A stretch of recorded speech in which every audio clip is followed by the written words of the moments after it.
The dust is settled. We are in the aftermath of UFC 322, and Islam Makhachev is the king of the welterweight division. People were worried that Islam was too small for the division, but he used his wrestling advantage to bridge that gap, as expected. He's smaller than all of those guys at 170, and Shavkat, Ian Gary, and even Usman. He's just a little bit smaller than Usman, but he's been grappling since age 2 or 3. Motherfucker started walking, and then they threw a gi at him. That's what happened with Islam, and that's why he's going to bridge that gap to beat everybody at 170. And honestly, if Izzy was still champion at 185, he'd be able to easily go up and beat Izzy. He's much more well-rounded than Khabib, but he has the same grappling prowess to where he wears guys down. Round by round, it just felt like JDM deflated. He came out all hyped up, mean mugging, and by the 5th round, he looked like his parents had just died. He realized that I can't beat this guy. By the 5th round, he just accepted it, and you could see it all on his face. And what we saw against JDM, Islam can do that to everybody at 170. Just about.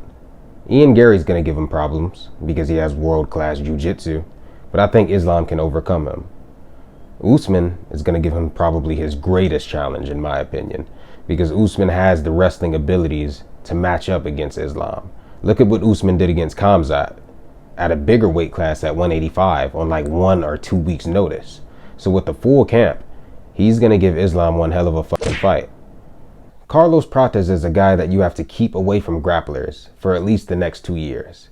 He's an amazing striker, probably the most scary striker at 170, but he has an obvious weakness. It's like a giant gaping hole in his game, which is why he has 7 or 8 losses already. So we need to enjoy the Carlos Prates ride and match him up against guys that we know is going to strike with him, stand up and put on a fun fight instead of grapple fucking him. So the next move for welterweight needs to be Islam versus Usman, and then have Carlos Prates versus Michael Morales under that to see who's going to fight the winner of the main event. Shevchenko versus Zhang. Shevchenko proved her dominance again in Caucasus style, just like Islam did, foreshadowing the main event. She took Weili Zhang down every single round.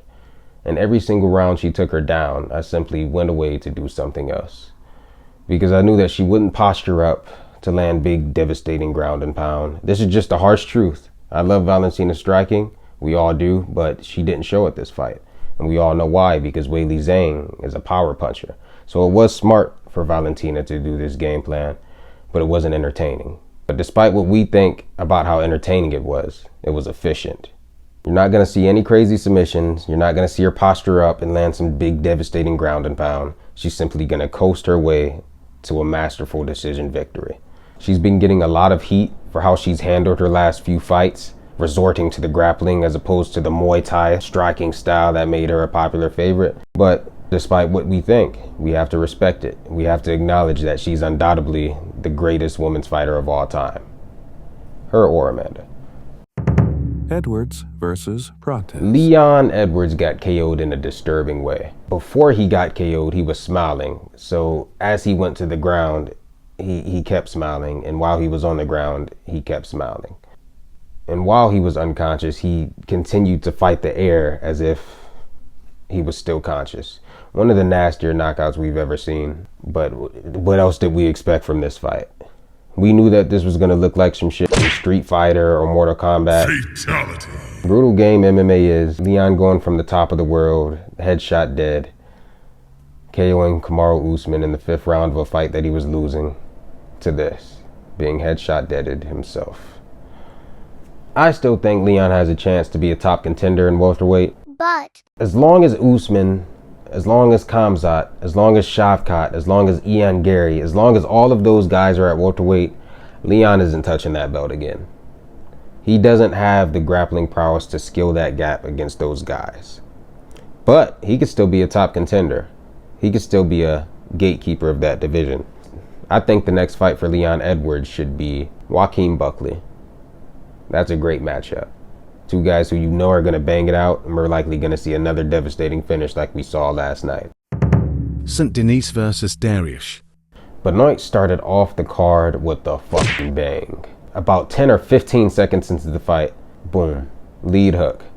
I looked down for a second, I didn't even see it. I looked down and Beneil Dariush was limp. on his fucking face. I couldn't believe it. I couldn't believe it. I couldn't believe it. I couldn't believe it. Because in the fight before that, Bo Nickel had dropped his opponent very quickly as well. A lot of people thought Benoit was finished after his last loss, but he is still in title contention. He's only 29 years old, which is a lot younger than I thought he was, because I know he served in the special services unit of his military. And in my mind, I'm like, okay, this is going to be a grizzled veteran who's in his late 30s. But no, he's 29. So he has much more time on his hands, and he very well can be a contender for that lightweight title. So Ilya better watch out.